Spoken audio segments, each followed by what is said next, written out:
Após a introdução dramática do tanque na frente ocidental da Primeira Guerra Mundial, as grandes potências mundiais começaram a contemplar como seria a guerra blindada no futuro. À medida que aqueles primeiros veículos pesados trilharam seu caminho através das trincheiras inimigas, os tanques pesados foram imaginados como sendo usados no papel de avanço. Eles operariam com a infantaria no ataque a posições defensivas inimigas, usando sua espessa armadura para proteção, enquanto seu imenso poder de fogo destruiria bunkers e outros veículos blindados. Tanques pesados tinham o potencial de causar estragos no campo de batalha, e com o amanhecer da Segunda Guerra Mundial, exemplos alemães como o Tiger e o Panther se forjaram um status quase lendário nos anais da guerra blindada. Enfrentando um número significativamente superior de inimigos à medida que a guerra se arrastava, o exército alemão depositava cada vez mais fé em tanques pesados, esperando que sua eficácia, pelo menos, equilibrasse a balança. E em inúmeras batalhas parecia ser esse o caso. Por outro lado, a União Soviética provavelmente era a mais entusiasmada entre os aliados quando se tratava de tanques pesados, não apenas de um ponto de vista tático, mas também de uma perspectiva psicológica. No episódio de hoje, vamos olhar para os tanques que levaram o nome do líder soviético, Joseph Stalin, conhecido por seus seguidores como o Homem de Aço. Esta é a história dos tanques pesados de Stalin e como eles ajudaram os soviéticos a neutralizar a superioridade blindada alemã e empurrar os fascistas de volta para a derrota final. Bem-vindo ao Guerras do Mundo!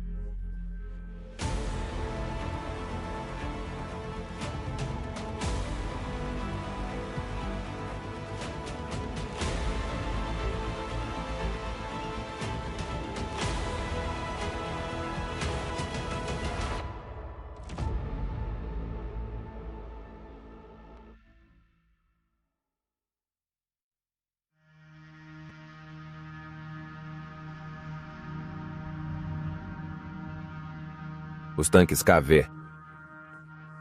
A experiência soviética contra as tropas finlandesas resolutas na Guerra de Inverno de 1940 a 41 levou a um programa emergencial para desenvolver o tanque de assalto pesado, KV-2, a partir do KV-1.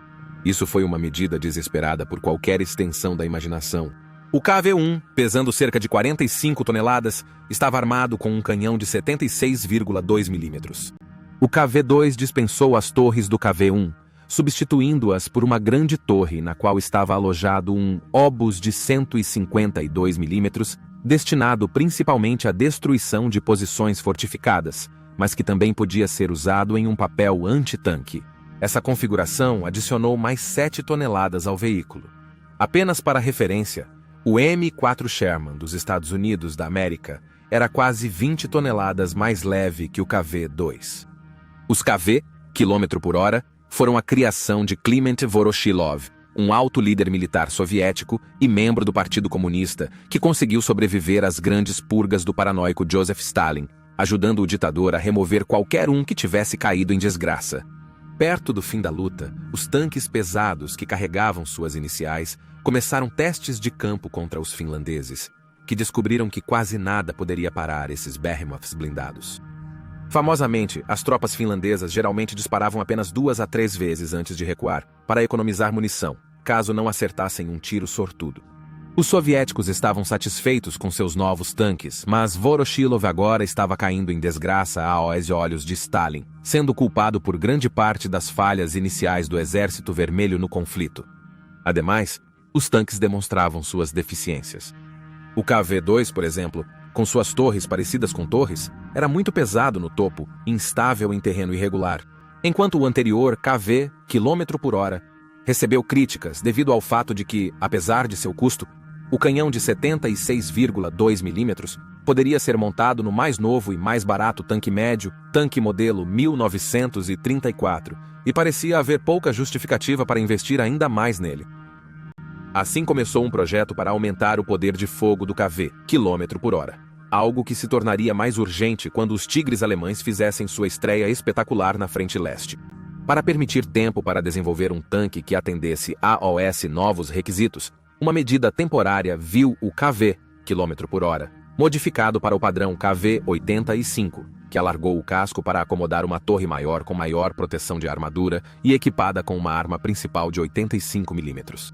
145 tanques foram produzidos e mais esforços para melhorar o poder de fogo foram feitos, dado que o mais em conta tanque modelo 1934 estava agora equipado com uma arma de 85 mm. O desenvolvimento posterior viu a instalação de armas de cano curto e longo, mas a linha KV estava prestes a chegar ao fim.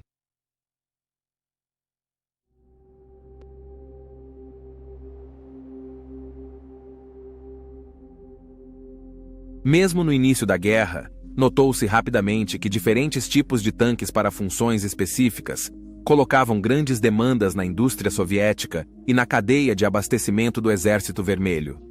Assim, começaram a surgir pensamentos sobre o desenvolvimento de um tanque universal que pudesse atender a muitos dos requisitos dos tanques médios e pesados no mesmo casco, formando essencialmente a base do conceito de tanque de batalha principal de hoje. Projetado no final de 1941 pelo Escritório de Design e Sistema de Controle de Bens, o KV-13 foi uma tentativa de produzir um tanque que substituiria tanto o tanque modelo 1934 quanto o KV km/h nas linhas de produção e foi desenvolvido a partir do chassi do KV km/h. Os dois protótipos enfrentaram uma série de problemas mecânicos que teriam que ser superados antes de se tornarem uma arma viável, e por isso, os testes foram descontinuados. No entanto, decidiu-se então incorporar a torre de 3 homens do quilômetro 85 de transição com o casco do kV-13. Este foi um veículo muito mais satisfatório do que qualquer um dos seus doadores e foi encomendado para produção limitada.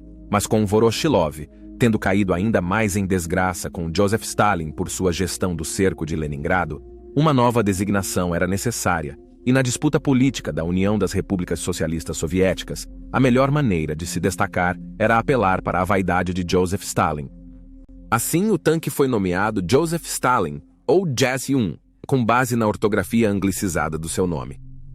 O Jojetse, de 46 toneladas, tinha maior proteção do que seu antecessor kV-2, graças não apenas a uma armadura mais pesada, mas também a uma aplicação mais avançada da armadura, embora ao custo de uma mobilidade reduzida.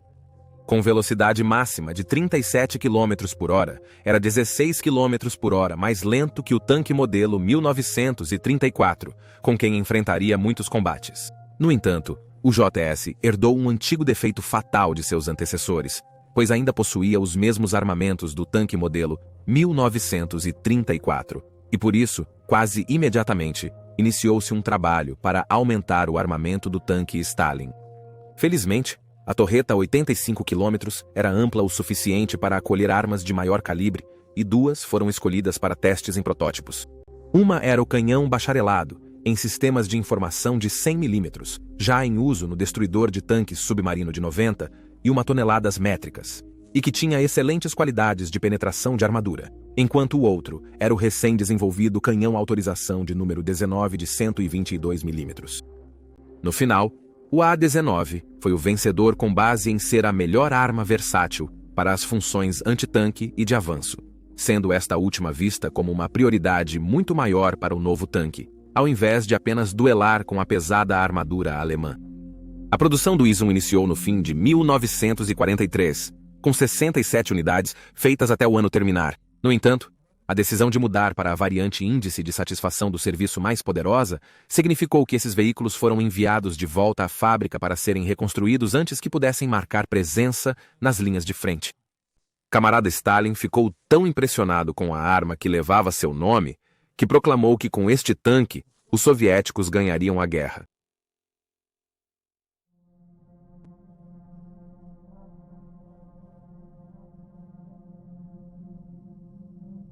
A produção em massa dos tanques Índice de Satisfação do Serviço iniciou na fábrica no fim de 1943, e em fevereiro de 1944 foi formado o primeiro regimento de tanques pesados com este modelo.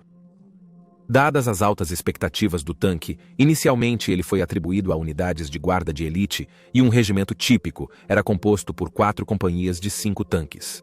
O tanque Índice de Satisfação do Serviço surgiu em abril de 1944, quando a nova 11ª Unidade de Guarda Separada lutou contra os tanques Tiger do 58º Batalhão de Polícia Militar de Combate Pesado, perto de Tarnopol, União Soviética das Repúblicas Socialistas. Durante as lutas, os alemães conseguiram destruir um tanque índice de satisfação do serviço antes de serem forçados a recuar pelos soviéticos. Essa luta fez os alemães tomarem conhecimento da existência do tanque, mas eles não iriam apreciar a ameaça que ele apresentava até quase um mês depois, quando os soviéticos lançaram uma ofensiva em direção à cidade romena de Turgu Frumos, ainda em grande parte inconscientes de seu novo inimigo. As tripulações dos tanques alemães Tiger, antes confiantes, ficaram surpresas ao ver que seus projéteis de 88 mm, disparados a 3 km, ricocheteavam na blindagem pesada dos tanques soviéticos, índice de satisfação do serviço. Um contra-ataque alemão fez com que seus tanques tivessem que se aproximar extremamente para que seus projéteis tivessem energia suficiente para serem eficazes, derrubando 3 tanques índice de satisfação do serviço. Enquanto as armas alemãs como o 88 poderiam, sob as circunstâncias certas e da posição correta, penetrar a armadura do tanque índice de satisfação do serviço, os alemães não tinham nada na mesma classe que o próprio canhão de 122 mm do índice de satisfação do serviço. Apesar de ser uma arma antitanque eficaz, realmente se destacou lançando granadas de alto explosivo sobre posições inimigas no suporte de fogo direto. O motivo era simples. Os Tiger 11 e Panthers alemães podiam disparar projéteis de 9 e 4 kg respectivamente, enquanto o tanque índice de satisfação do serviço devolvia projéteis de 25 kg. E enquanto o tanque índice de satisfação do serviço carregava munição antitanque de alto explosivo dedicada para combater outros veículos, mesmo este instrumento bruto era o suficiente para desferir um golpe fatal em alguns dos tanques mais antigos, ainda sendo utilizados pelo exército alemão. Este impressionante poder de fogo, no entanto, veio com uma grande desvantagem, uma taxa de disparo extremamente baixa. As conchas e o propelente tinham que ser carregados na arma separadamente e eram pesados e difíceis de manejar. Mesmo os carregadores mais fortes e habilidosos levaram entre 20 a 30 segundos para completar a tarefa, uma eternidade quando a armadura do inimigo está se aproximando da sua posição. No entanto, as tripulações do tanque índice de satisfação do serviço se consolavam sabendo que, uma vez carregados, geralmente destruíam o alvo e que sua armadura frontal aguentava bastante punição. Outra questão enfrentada pelas equipes do tanque índice de satisfação do serviço era o esgotamento frequente dos estoques de munição de 122 mm, diferente dos tanques modelo 1934 equipados com canhões de 85 mm que tinham milhões de munições disponíveis. O aumento de S-2 no campo de batalha preocupava cada vez mais o famoso general alemão Heinz Guderian, um grande planejador de guerra blindada. Resumindo, ao combater o novo tanque pesado soviético, ele escreveu, citação, devemos considerar um pelotão inteiro de Tigers. Isso foi uma reversão dramática quando se considera quão eficazes os Tigers eram contra um número maior de tanques médios até aquele ponto, e continuariam a ser até o fim da guerra.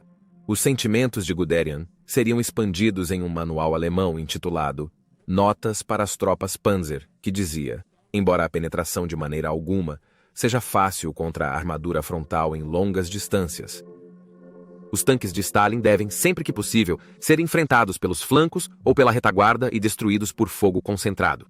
Tanques Stalin não devem ser engajados sob quaisquer circunstâncias por Tigers em menos do que força de tropa.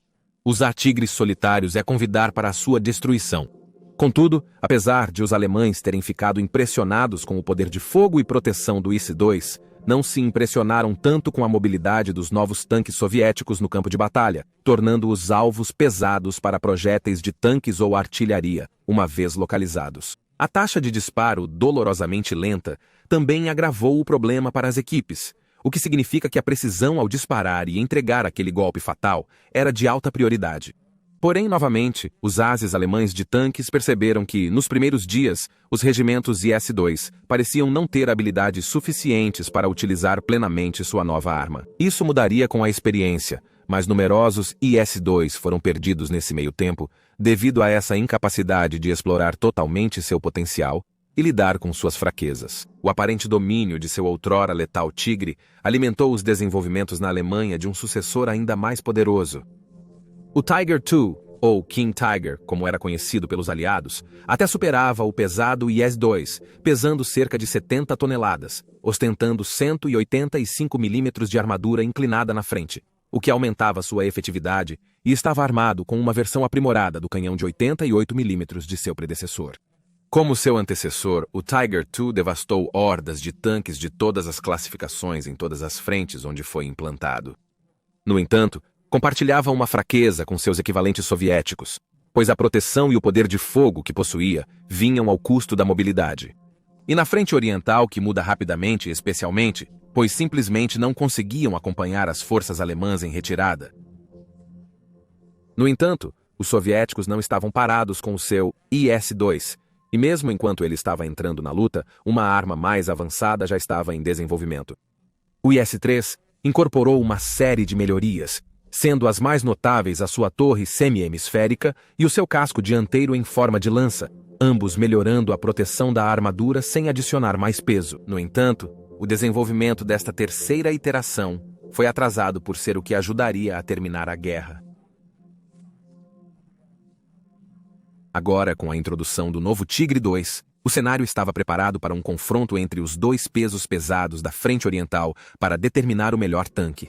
A batalha iniciou-se em agosto de 1944 na Polônia, na cabeça de ponte de Sandomierz, com o 501º Batalhão Pesado de Panzer alemão contra-atacando as forças soviéticas. No dia 13 de agosto, a 11ª Divisão de Tanques Pesados do 71º Regimento de Infantaria Independente foi atacada por 14 tanques Tigre II, que se aproximaram de 600 metros, onde as armas alemãs de 88 mm poderiam ameaçar a armadura do IS-2.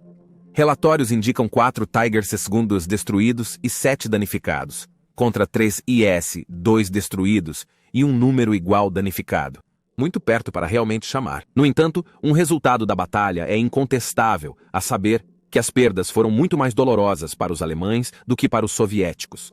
Por enquanto, o Exército Vermelho eventualmente teria 3.854 IS-2, os alemães receberiam apenas 489 tanques Tigre II. Com a chegada de 1945, a Alemanha nazista estava em seus últimos momentos, e em todas as batalhas, os soviéticos tinham centenas de tanques T-34 com canhões de 85 mm, apoiados pelo poderoso IS-2. Qualquer duelo de tanques beneficiava fortemente os soviéticos, que também tinham forte apoio aéreo. Enquanto isso, o papel do IS-2 como suporte de fogo ganhava importância enquanto o Exército Vermelho eliminava os defensores alemães em cidades e vilas. Em meados de abril, estavam à porta de Hitler, aproximando-se de Berlim. Os IS-2 estavam intensamente envolvidos no duro combate pela capital alemã, geralmente operando em grupos de 4 com infantaria de apoio. Suas granadas de 122 mm suprimiam as forças alemãs nos escombros da capital do Terceiro Reich. Naqueles últimos dias desesperadores, garotos com apenas 12 anos frequentemente recebiam uniformes alemães largos retirados de soldados mortos e eram jogados na defesa da cidade. Só se pode imaginar o medo que eles experimentaram ao ver esses Golias blindados avançando em sua posição, testemunhando-os demolir prédios com um único tiro. Os alemães ofereceram uma resistência final feroz na defesa de sua capital, mas não foi suficiente para salvá-los. Nas últimas horas da guerra, tanques do IS-3 bombardearam o edifício do parlamento alemão, antes dos soldados soviéticos levantarem triunfantemente sua bandeira em 2 de maio de 1945, marcando o fim da guerra na Europa.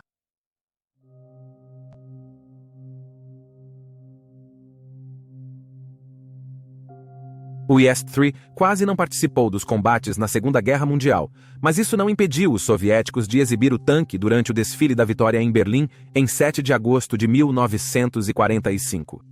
Os aliados ocidentais inicialmente ficaram impressionados com os pesados soviéticos nos anos imediatos após a guerra.